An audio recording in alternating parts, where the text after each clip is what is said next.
बिस्मिल्लाहिर्रहमानिर्रहीम। मैं हूं मोहम्मद आसिफ चौधरी और आज का हमारा टॉपिक है how to structure your PhD thesis. तो इसके 8 पार्ट मैंने बनाए हैं। अब मैं एक एक पार्ट को आपसे ज़रा शेयर करूंगा और उम्मीद है कि आप इसको अच्छी तरह समझेंगे। अगर कहीं आपको कोई प्रॉब्लम फील हो रही हो तो कमेंट बॉक्स में कमेंट कीजिएगा, मैं उसका प्रॉपर रिप्लाई दूंगा। सबसे पहला पार्ट जो होता है थीसिस का वो होता है एब्स्ट्रैक्ट। एब्स्ट्रैक्ट बेसिकली एक स्मॉल थीसिस होता है कि पूरा आपका जो थीसिस है उसकी जो है एसेंस इसमें होता है, वो सारी जो आपने चीज़ बताई होती है उसकी समरी एब्स्ट्रैक्ट में आ जाती है। तो पूरे थीसिस का जो है आप कह लें कि खुलासा जो है ये एब्स्ट्रैक्ट होता है। समराइजेज द एसेंस, मेन जो उसका एसेंस है ऑफ द रिसर्च कंसाइजली, वो कंसाइजली उसको कर दिया जाता है, तो ये होता है एब्स्ट्रैक्ट। देन बात आती है इंट्रोडक्शन की।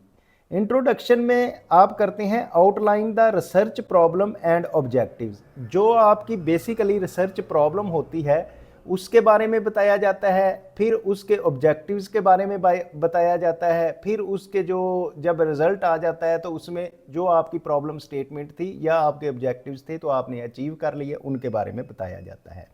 देन मोस्ट इंपॉर्टेंट आता है लिटरेचर रिव्यू। लिटरेचर रिव्यू वो होता है जिससे बेसिकली ये हम रिसर्च सारी पे काबू पाते हैं, ताकि हम देखते हैं कि पीछे इसमें क्या काम हुआ, कहाँ इसमें रिसर्च गैप था, जो मैंने उसको फिल किया और अपना थीसिस कंप्लीट किया।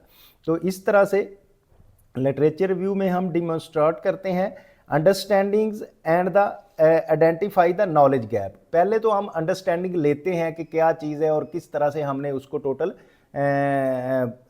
अपना रिसर्च करनी है।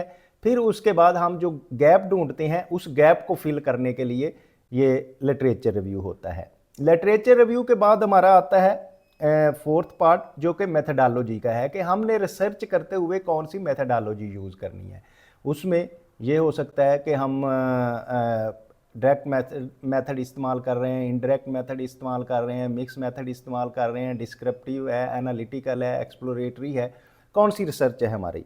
तो describes and justify the research method, इसमें हम रिसर्च मेथड जो है वो डिस्क्राइब करते हैं और उनको जस्टिफाई करते हैं कि यही इस पे लगना चाहिए।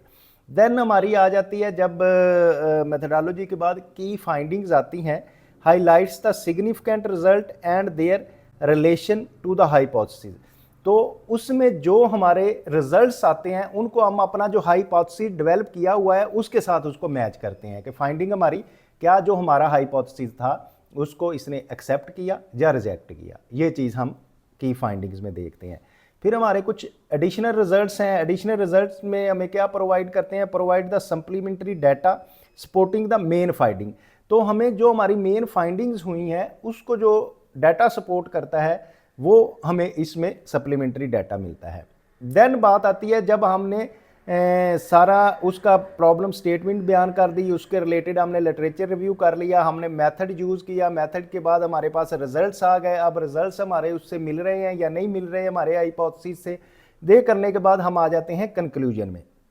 अब कंक्लूजन फिर हमने देना होता है summarise insight and discuss the implication. तो हमारे जो रिजल्ट्स आए हैं उनको हम डिस्कस करते हैं और उसकी इम्प्लीकेशंस बताते हैं कि ये यहाँ यहाँ यूज़ होंगे, और फिर हम ये भी बताते हैं कि ये इसको ये चीज़ जो गैप थी रिसर्च में, नॉलेज में ये गैप थी, ये मैंने फिल कर दिया है, या मैंने ये चीज़ इंट्रोड्यूस करा दी है जो प्रैक्टिस में अब इस्तेमाल होगी और उससे ह्यूमन बीइंग का फ़ायदा होगा। देन उसके बाद आती है फ्यूचर रिसर्च, कि आप रिकमेंडेशन देते हैं कि क्या क्या आगे आप फ्यूचर इसमें कर सकते हैं, नई रिसर्च क्या कर सकते हैं, suggest the area for further investigation. तो नॉलेज के जो गैप्स अगर कोई रह गए हैं तो वो आप बताती हैं कि आप इधर अगर रिसर्च करेंगे तो इससे कम्युनिटी को ये फ़ायदा होगा। तो इस तरह से आप जो है पूरा पीएचडी के थीसिस का स्ट्रक्चर बना लेते हैं और उसको फिर काम अपना कंप्लीट करने के बाद अपना थीसिस सबमिट कर देते हैं। Thank you very much. आज का ये टॉपिक मैंने कोशिश की है कि आप अच्छी तरह समझ जाएं। अगर आप ये चाहते हैं कि आप रिसर्च सीखते रहें और दूसरों को सिखाते रहें तो फिर इंस्टीट्यूट ऑफ टैक्स प्रोफेशनल्स के यूट्यूब चैनल को लाइक करें, शेयर करें, सब्सक्राइब करें। Thank you very much.